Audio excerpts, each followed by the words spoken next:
After the Miami thing and the fucking full thing, I was off and fucking running, people. I didn't give a fuck about life. I didn't give a fuck about food. I didn't give a fuck about nothing. I drank and I snorted coke, and if I was lucky, I would end up with some fucking chick in a hotel, or I would fuck in an alley, because it was just amazing. It was just a different fucking time. So it's so funny that for years, I stopped doing coke about 6 years ago. But for years, I could have nothing going on for me. Nothing. I wouldn't have a comedy week, no work. But somebody would call me and go, hey, you want to go to a coke party? Like cocaine was always available. Like it was always it was always there. Like somebody wouldn't call me and go, hey, you want to go to Disneyland?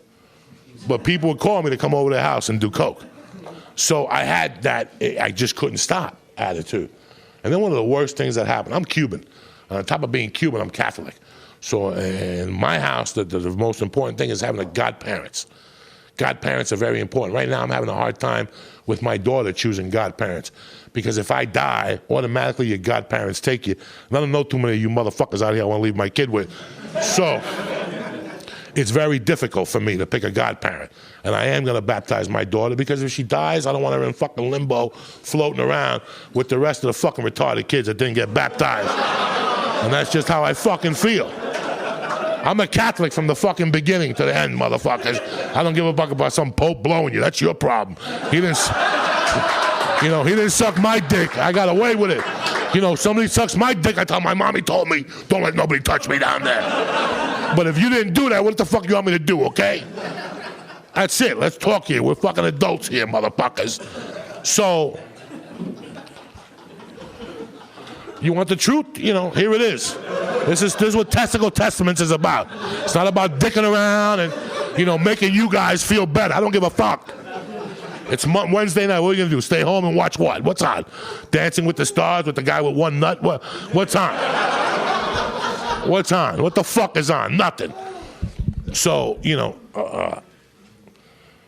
it's very important. And when I came to this country, my dad died. My dad died his anniversary. My birthday was last Tuesday the 19th, and my real dad died the 26th of February, a week later.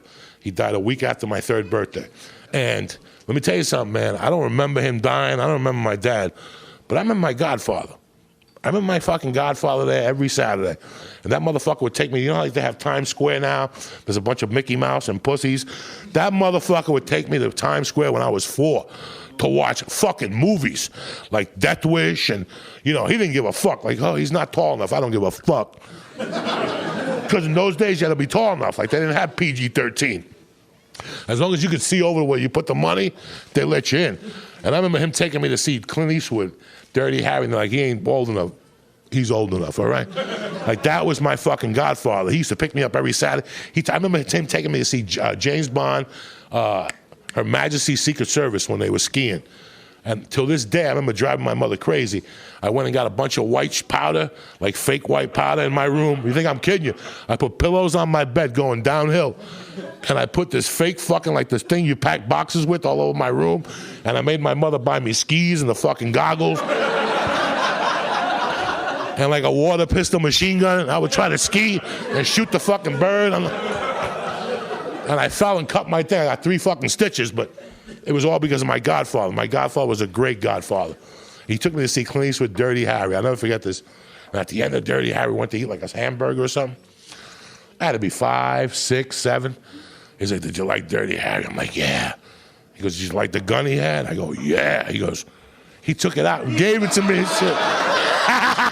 At the restaurant. Put it on my lap as a little kid. He goes, don't show it up. So here I am eating a little cheeseburger fries with a 44 Magnum on my lap and shit. Who's better than Uncle fucking Joey? Who's better than me? This was when somebody puts a gun on your lap when you're a kid, you'll blow that motherfucker. If the priest would have used a gun and nobody would say nothing, you know what I'm saying? He didn't molest me, I sucked his dick, he let me touch his gun. Think about that. This guy would, and then after that I would call him Paulino. Paulino means Godfather in Spanish. Paulino, you picking me up tomorrow? Yeah, bring the gun. And we would drive in New York, and he'd put the gun on my lap, and I'd just sit there, listen to music and shit. He used to smoke pot in front of me and take me to his girlfriend's houses. He was a Cuban guy, but he loved white, dirty chicks. I love him too. That's why I love dirty white chicks. I love them with dirt on their heel and shit. I love all that shit. Chick with flip-flops that like Spam, that's my world. With like stringy hair, I love all that shit. Love him. And he would have all these hippie chicks that had dirty feet and they'd be playing bongos and shit. And we go over there, he'd smoke pot in front of me and giggle. He used to giggle like and I would say, I can't wait to get old and smoke pot and giggle. Don't say nothing to your mother. I loved my godfather. I loved him, and he was there through the way. I mean, guys, he was always fucking there for me. He'd disappear from time to time. He'd have to do like a year in jail or something from time to time. I had to sound like a postcard, you know what I'm saying? But he was always there for me. So after my mother died, he was around for a few years, then he disappeared one day. Like he changed his number.